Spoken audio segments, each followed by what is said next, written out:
Hey, what's up, church? As always, it is so good to be with you for these weekly editions of what is happening in the life of our church.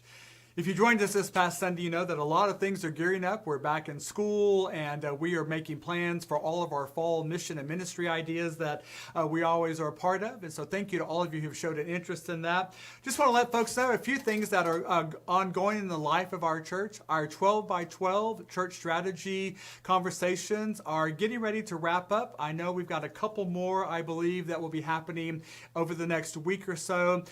If you have not had an opportunity yet to participate in these conversations and you would like to do so, please reach out to one of our facilitators, either Tom Bridges or Sandy Clarkson. We also are very interested in hearing from our online audience as well. I know a number of you are not able to attend in person, but you do join us online, and that is a vital part of our mission and ministry moving forward. So we really would like to hear from you if you've not yet been a part of that and want to reach out again and offer your thoughts on a few things around here. Hope that you will contact one of our facilitators so that we can get you included in that conversation. We are looking to wrap all this up towards the end of August, and then hopefully sometime in September we will be having an information session on all this that has been gathered with our church consultant, and he will help us move forward on how we are to be the church in this time and in this place. So I just want to say thank you to all of you who've already hosted your 12 by 12. I understand there has been some really, really good information come out of those meetings, which is what we wanted. So thank you for that.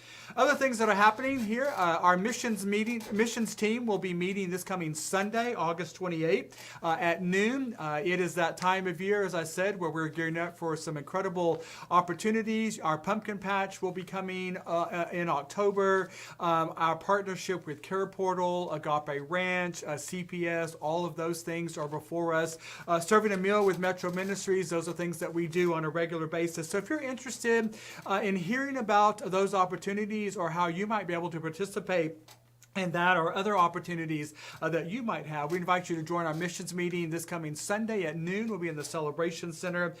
This particular time, I know we'll be talking about Pumpkin Patch and arrangements that have already been planned for that. As you know, our Pumpkin Patch is our primary fundraiser for our Build-A-Home ministry that happens at spring break. And so lots of good information that will be there. You do not have to be on our missions team in order to attend this meeting. We'll be glad to listen to all the voices at the table that are there. So just want to put that out there. This coming Sunday, August the 28th at noon, our missions team will be meeting.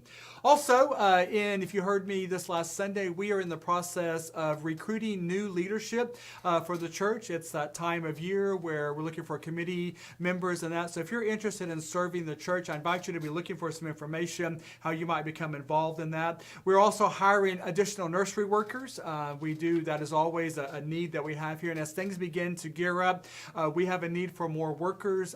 It's a great place to work, great folks to work with. We need volunteers in our Sunday school, in our elementary age, children's age, but also in our youth as well. And so if you are interested in that, we talk a lot about what the church needs, and a lot of times the church needs people to stand up to do these things. And so if you are concerned about that, I invite you to prayerfully consider how you might serve the church in any of these capacities. Also, we want to just let folks give an update on, I know part of the 12 by 12 conversations have revolved around youth and children's ministry. We have heard that. We've been hearing that for quite some time. Your SPRC committee, your pastor, and other folks have been working diligently for months trying to replace our youth director, children's director. It's a difficult, challenging time now. We have some limited resources, but there's also a limited pool of applicants out there. We are one of 80 churches looking for youth directors. That's on the conference website that's there. So it's not unique to us, but just know that we are working. We did have a viable option that we brought to the finance committee about 3 months ago, but the finances were not available at that time to make that work, which is unfortunate, but it is what it is. And so I am very proud of our SPRC and our finance folks who've been working very closely together the last month or so to come up with a solution here. And so I just want you to know that we are working the best we can during this time.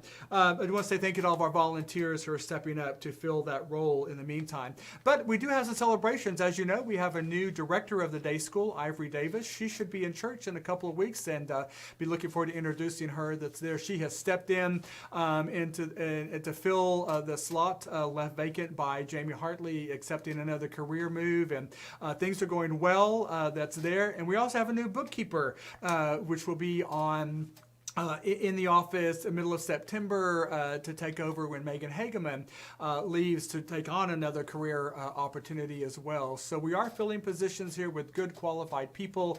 We are hopeful to get all of this done sooner than later. We ask you to continue to prayerfully consider where you might help in this process, and how you might, if you know somebody or you yourself might be interested in working with youth or children. We would be glad to hear from you.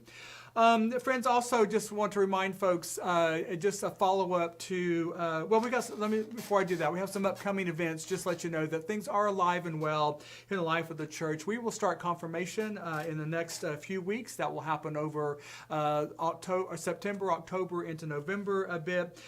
We do have a Women's Emmaus Walk coming up in November, so if you're interested in that, we invite you to contact the church. I believe that date is November 17th through the 20th. This is the second Women's Walk this year that the Coastal Bend Emmaus community has sponsored. That is wonderful news that we are getting to the point where we have more and more people interested in that. Remember, we just had a very successful men's walk as well. So Emmaus is alive and well in this church and in our district. The pumpkin patch is set for the month of October. As I've mentioned, that'll be a week shorter than normal, but we need all hands on deck to make that the success that it is for what there is our community outreach. So we've got that. And some other things that will be happening. You heard me mention Sunday about all this conversation out there about disaffiliating and United Methodist churches leaving the denomination and all of that stuff. And as I said Sunday, I don't believe in giving information until we have all the information that's there. There are some resources that will be made available to all of our church so that you are informed about what is going on. As I said Sunday, any cursory glance at the internet will get you any information that you want, but I always caution people, please make sure that it's reputable. Please know that a lot of information out there is wrong. It is biased. That's not to say that it is not a challenging time in the United Methodist Church, for it certainly is. We understand that. We are not immune to that, and we're not burying our heads in the sand with that. But I just want all of our folks to be fully informed. There will be some opportunities coming up in the next 2 or 3 weeks that you can participate in to hear directly from folks involved in this process, and I'll be publishing that and making sure that our congregation is aware of that. But in the meantime, I do ask that you continue to pray for where you are with this, how and your connection to the church, and how you might use your prayers, your presence, your gifts, your service, and your witness to continue our mission and ministry to love God and to love our neighbor. So friends, with that, I think we are at a good place in the life of this church. I want to remind folks that coming up the first Sunday in September is our one worship service. That has proven to be very popular among the troops these days. They like coming together the first Sunday, celebrating Holy Communion, enjoying blended worship together. We are having some good fun with that. So hope that you will join us in person or online. Remember, that's September 4th at 10 a.m. as well. But in the meantime, there's lots of things that you can be a part of. If you have not yet subscribed to our weekly e-news, our news and notes, I want to remind you we have a new web page that you need to be a part of. Send your email to admin@fumcportlandtexastx.org. That's the new web address there. We'll get you all signed up. But that's a wonderful way to stay connected to the life of the church. You can always find us on Facebook, on YouTube. That's there. But folks, in the midst of all of this, things are still going well. We have wonderful folks that are here. God is still blessing us in incredible ways, and we hope that you will choose to be a part of that this day and in the days to come. And until that time, friends, we look forward to seeing you Sunday. Have a great week. Bye-bye.